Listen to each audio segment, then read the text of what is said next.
तो दिल्ली के बाद अब देहरादून में साइबर एनकाउंटर्स का जो हिंदी वर्जन है वो लॉन्च हुआ है और हमारे साथ मौजूद हैं उत्तराखंड के डीजीपी अशोक कुमार जी और उनके साथ को ऑथर ओपी मिनोचा जी, जो कि डीआरडीओ में पूर्व साइंटिस्ट हैं। दोनों ने ये किताब लिखी है और जो इसमें कहानियां हैं वो 12 रियल केस स्टडीज़ हैं जो इनके एनकाउंटर्स हुए या जो criminal case studies go through किया और किस तरह से केसेस रजिस्टर हुए, कैसे सामने आए, उन कहानियों के बारे में बात करेंगे।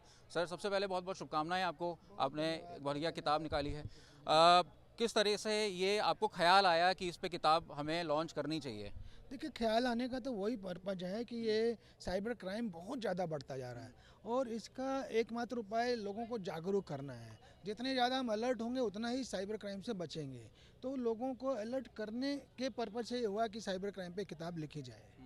तो आपके ये जो 12 कहानियाँ कलेक्ट की हैं आपने, ये कैसे हुई, या कोई इसमें ऐसी कहानी जो आपको लगा ये तो ऐसा कभी मैंने सुना नहीं था या देखा नहीं था, ये कोई नई चीज़ आई है? देखिए, कहानियाँ हमने ऐसी छांटी हैं कि जो जो मेजर साइबर क्राइम हैं, जो उनके मेजर मोडस ऑपरेंडाई हैं, जैसे फिशिंग है, जैसे फेक कॉल सेंटर है, फेक आईडी है, ठीक है, या ओएलएक्स फ्रॉड है या हेली टिकट फ्रॉड है, तो उसको हर एक को हमने, या सेक्सटोर्सन है या हनी ट्रैप है, हर एक को कवर करने की कोशिश की जिससे लोग समझ सकें अलग अलग तरह का साइबर क्राइम कैसा है और कैसे उससे हम पार पा सकते हैं।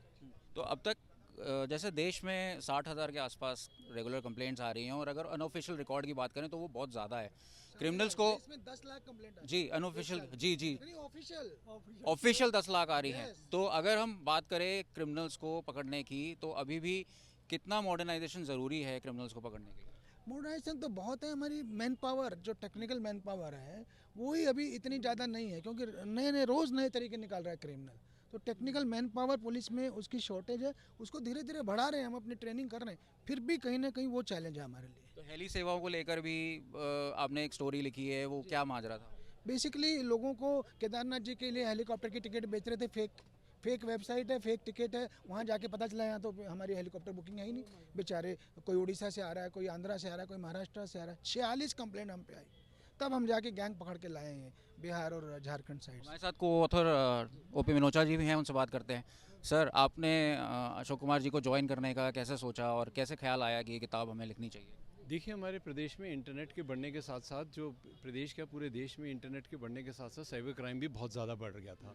तो अशोक कुमार जी ने एक दिन चिंता व्यक्त की कि साइबर क्राइम इतना बढ़ रहा है, पुलिस तो अपना काम कर ही रही है, लेकिन हमें और भी अपनी, क्योंकि लेखक हैं ये वैसे भी और लिटरेरी वर्ल्ड से ताल्लुक़ रखते हैं, तो उन्होंने कहा कि हमें अपने लेखन के थ्रू भी इस चीज़ को लोगों को अवेयर कराना चाहिए कि साइबर क्राइम से कैसे बचा जा सकता है। तब फिर हम लोगों ने मिलकर जॉइंटली ये पुस्तक लिखी है।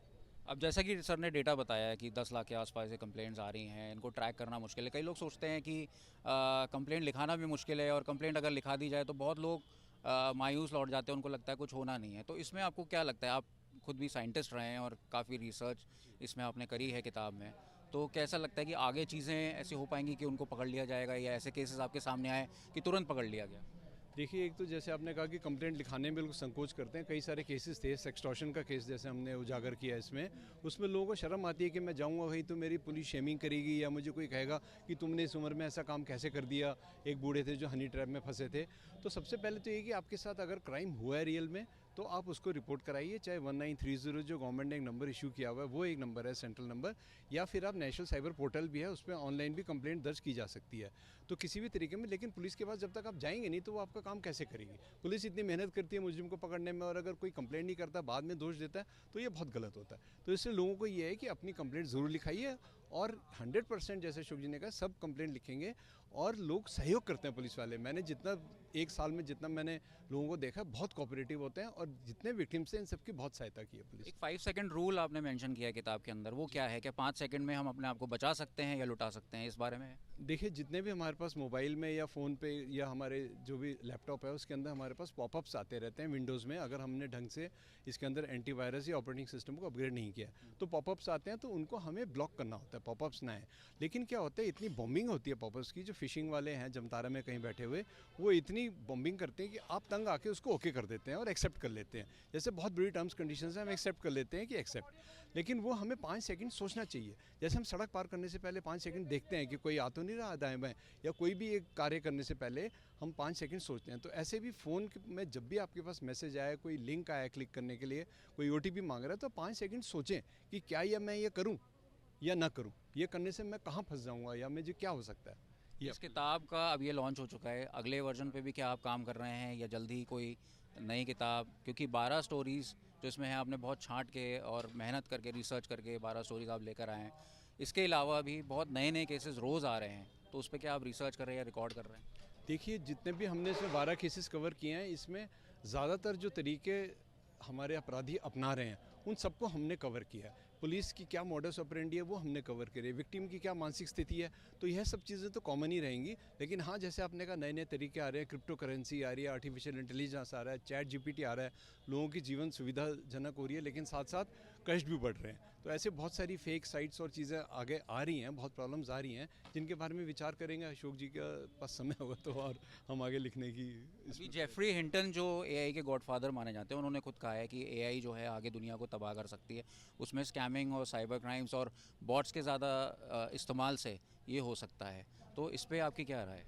देखिए, मैं एक एग्जांपल देता हूँ कि हमेशा एक चाकू है, वो चाकू सब्जी काटने के काम भी आता है, फल काटने के और मर्डर करने के भी।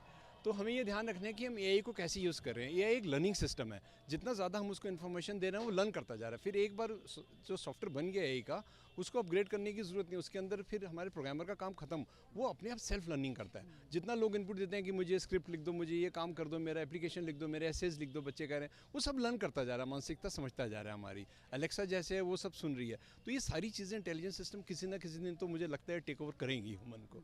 Thank you so much doctor Manocha ji, और आगे के लिए आपको बहुत बहुत शुभकामनाएं। थैंक यू अंकित जी, आपने हमारा इंटरव्यू लिया, बहुत बहुत धन्यवाद। तो ये किताब लॉन्च पर डॉक्टर मनोचा जी से हमने बात करी, और उत्तराखंड पुलिस के डीजीपी अशोक कुमार जी का कहना है कि जिस तरह से केसेस बढ़ रहे हैं, केसेस सामने आ रहे हैं, इसकी ज़रूरत थी इस किताब को लिखने के पीछे, और लगातार जो ये केसेस बढ़ते जा रहे हैं, इन कहानियों के माध्यम से लोग इसको समझ सकेंगे और शायद कहीं ना कहीं साइबर क्राइम पर इस पे पाबंदी या फिर रोक लग सकेगी।